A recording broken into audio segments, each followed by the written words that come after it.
नमस्कार बच्चों।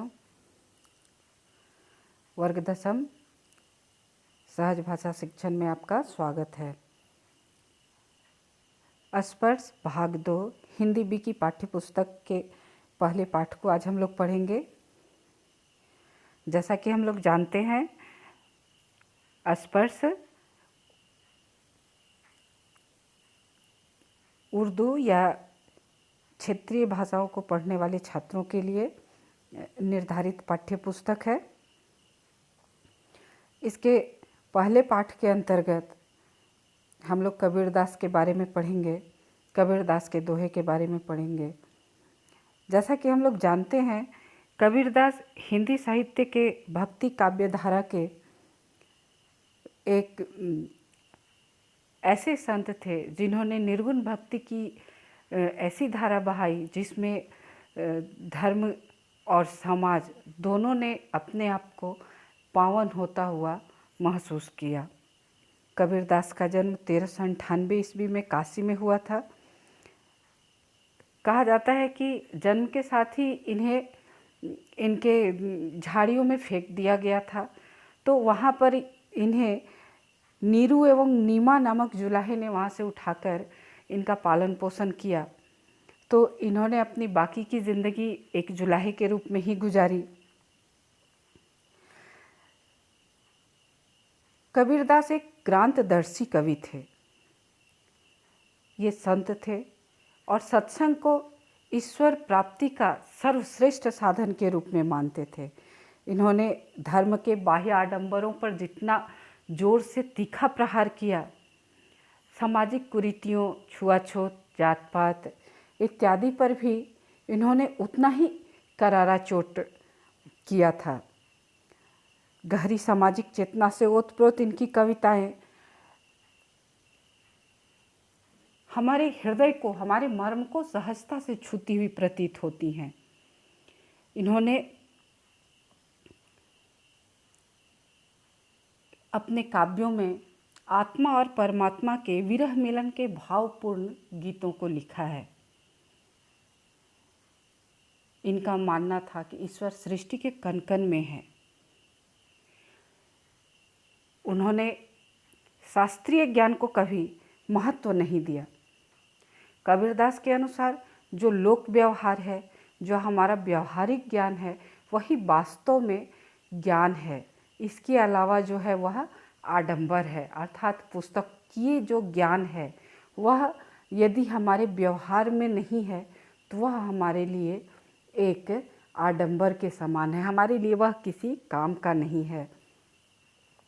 उन्होंने व्यक्ति के स्वभाव, उसके आचरण, उसके व्यवहार के बारे में छोटी से छोटी, बारीक से बारीक चीज़ों का भी इतना सुंदर वर्णन किया है, उसके बारे में इतनी सुंदर बातें कही हैं कि यदि वास्तव में उनके बताए हुए मार्गों पर हम चलें तो हमारा जीवन स्वर्ग से भी सुंदर बन जाएगा। उन्होंने जन चेतना और जन भावनाओं को अपने शब्द और साखियों के माध्यम से जन जन तक पहुंचाया है। बच्चों, साखी वस्तुतः साक्षी का तद्भव रूप है, जिसका अर्थ होता है प्रत्यक्ष ज्ञान। इन्होंने दोहा छंद में अपनी कविताओं को लिखा है, इसलिए अक्सर हम कबीर के दोहे के नाम से ही इनके साखियों या शब्द के बारे में सुनते हैं। साखी, शब्द और रमैनी, ये 3 इनके संकलन ग्रंथ हैं। तो इस पाठ्यपुस्तक में जो हम इनकी पहले दोहे को पढ़ेंगे वो है, ऐसी बानी बोलिए, ऐसी बाणी बोलिए, मन का आपा खोई, अपना तन शीतल करे, औरन कै सुख होई। इसमें वाणी के अर्थात वचन के या हमारी बोली के महत्व को बहुत अधिक दर्शाया गया है। कहते हैं कि मनुष्य को ऐसी बोली बोलनी चाहिए, ऐसे वचन बोलने चाहिए जिसमें अहंकार की झलक न हो, अर्थात अहंकार रहित वाणी ही बोलनी चाहिए।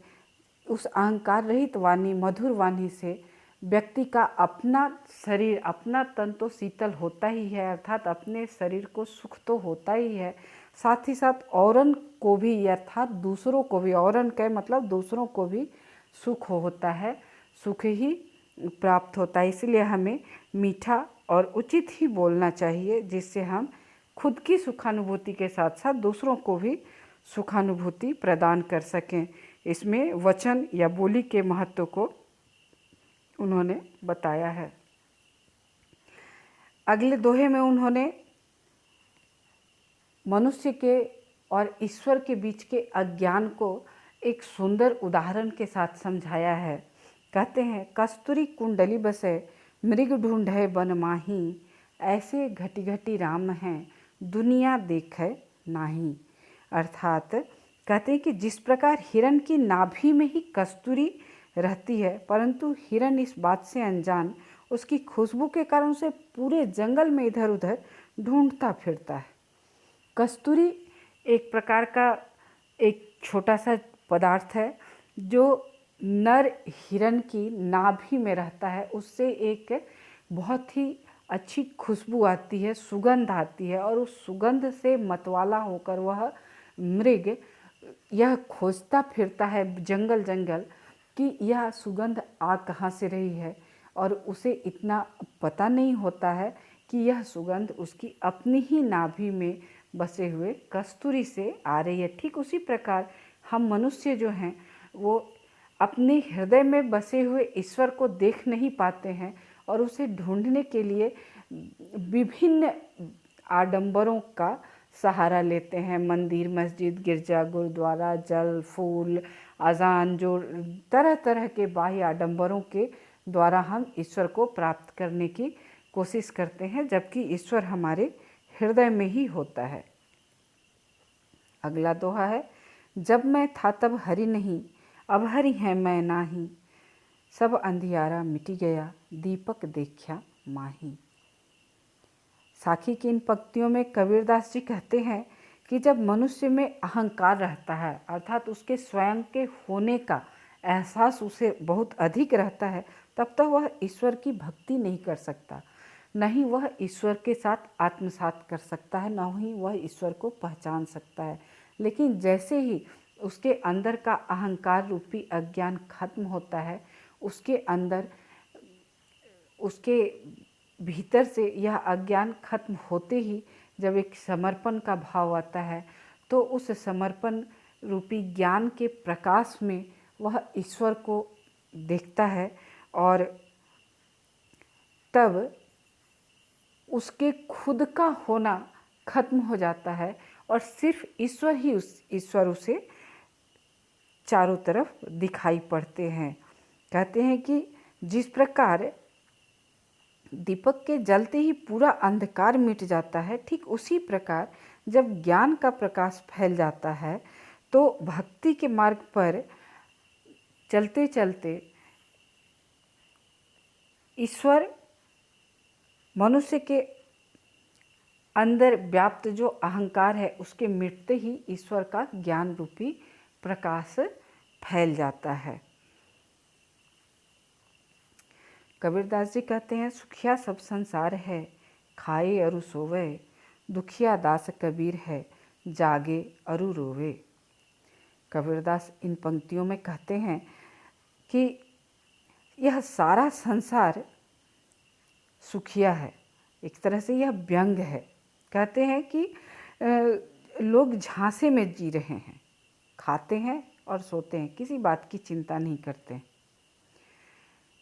जबकि सच्ची खुशी ईश्वर की भक्ति में होनी चाहिए। लेकिन भक्ति का मार्ग सहज नहीं होता है, बल्कि बहुत ही कठिन होता है। उसमें समर्पण और अपने अंदर के अहंकार को, अपने अंदर के ईर्ष्या को, द्वेष को, इन जैसे जिन बुराइयों में, जिन जंजीरों में, जिन सांसारिक बंधनों में हम बंधे रहते हैं, उनसे अपने आप को दूर करना पड़ता है, तब कहीं जाकर ईश्वर भक्ति का मार्ग हमें प्राप्त होता है। लेकिन लोग इस कठिन काम को ना करके खाते सोते हुए और धर्म के बाह्य आडंबरों के साथ अपने आप को सुखी महसूस करते हैं और खाते हैं और बेफिक्र होकर सो जाते हैं, जबकि कबीरदास हमेशा ईश्वर भक्ति की फिक्र में जगते रहते हैं और उस भक्ति को प्राप्त करने के लिए रोते रहते हैं। इस दोहे में कबीरदास ने आत्मा और परमात्मा की बात की है। कहते हैं, बिरह भुवंगम तन बसे, मंत्र न लागे कोई, राम वियोगी ना जीवे, जीवे तो बौरा हुई। कहते हैं कि जिस प्रकार अपने प्रेमी से बिछड़कर कोई भी व्यक्ति जिंदा नहीं रह जाता है, और यदि जिंदा रह भी जाता है तो उसकी याद में वह पागल की तरह हो जाता है, बौरा जाता है। ठीक उसी प्रकार कहते हैं कि जब मनुष्य के हृदय में विरह रूपी अजगर या सांप का वास हो जाता है तो वह किसी भी मंत्र के द्वारा काटे नहीं कटता है, और वह व्यक्ति अर्थात राम का वह भक्त जो अपने राम से बिछड़ गया है, वह तब तक रोता रहता है जब तक कि उसे ईश्वर की प्राप्ति नहीं हो जाती, और अपने ईश्वर की याद में, अपने प्रभु की याद में वह पागल सा हो जाता है। अगली पंक्ति में कबीरदास ने जीवन और व्यवहार की बात की है। अक्सर हम लोग जो हमारी बुराई करते हैं उनसे हम नफरत करते हैं, घृणा करते हैं।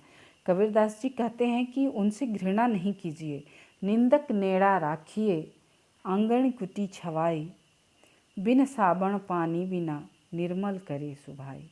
निंदक नेड़ा राखिए, आंगन कुटी बंधाई, बिन साबण पानी बिना, निर्मल करे सुभाई। निंदक अर्थात निंदा करने वाला, नेड़ा यानी निकट, राखिए मतलब रखिए, आंगन अर्थात आंगन में, कुटी बंधाई और उसके लिए एक घर बना दीजिए अपने सबसे निकट, अपने आंगन में ही उसके लिए घर बना दीजिए और उसे अपने पास रखिए। क्यों?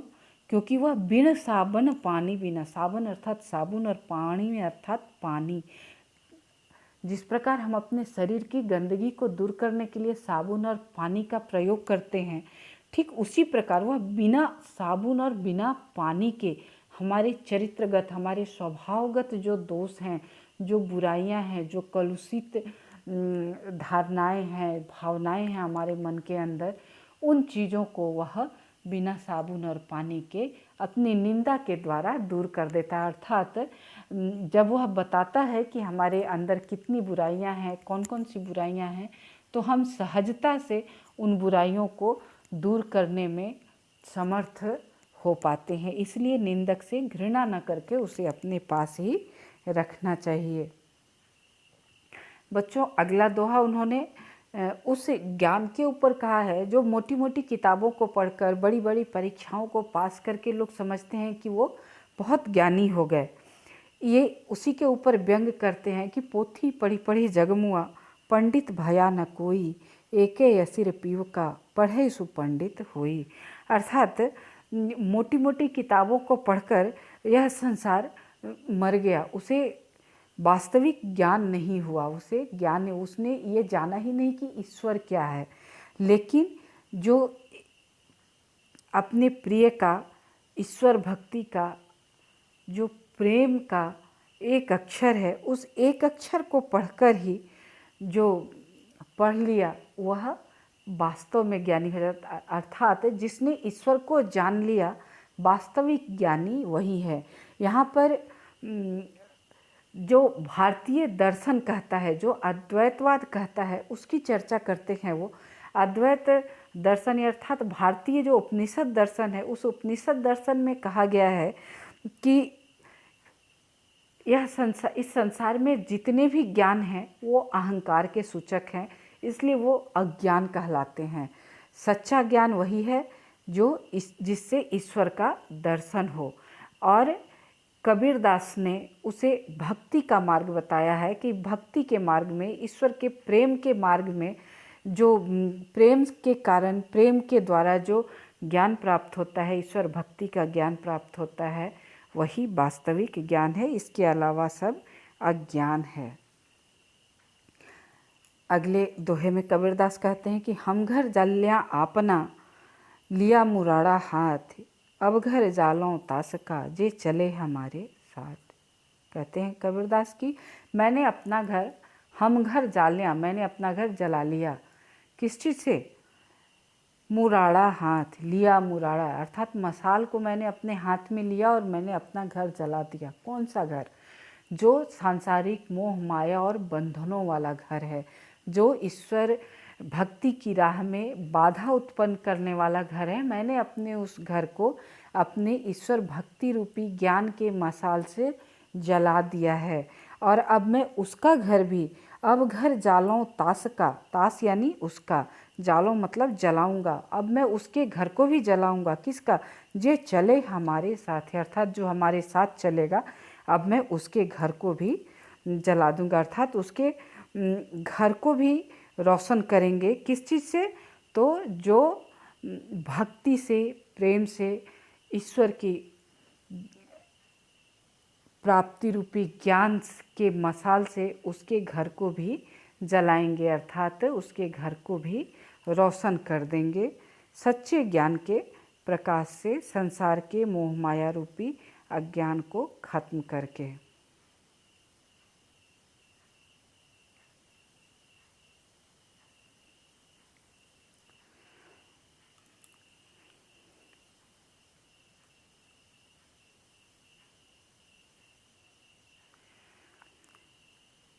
कबीरदास की कविताओं को हम लोगों ने पढ़ा। बच्चों, इसके बाद हम लोग इस पाठ के प्रश्न और उत्तर को देखेंगे। अगर यह वीडियो आपको पसंद आए तो इसे लाइक और शेयर ज़रूर करें। धन्यवाद। अगली वीडियो में फिर मिलेंगे।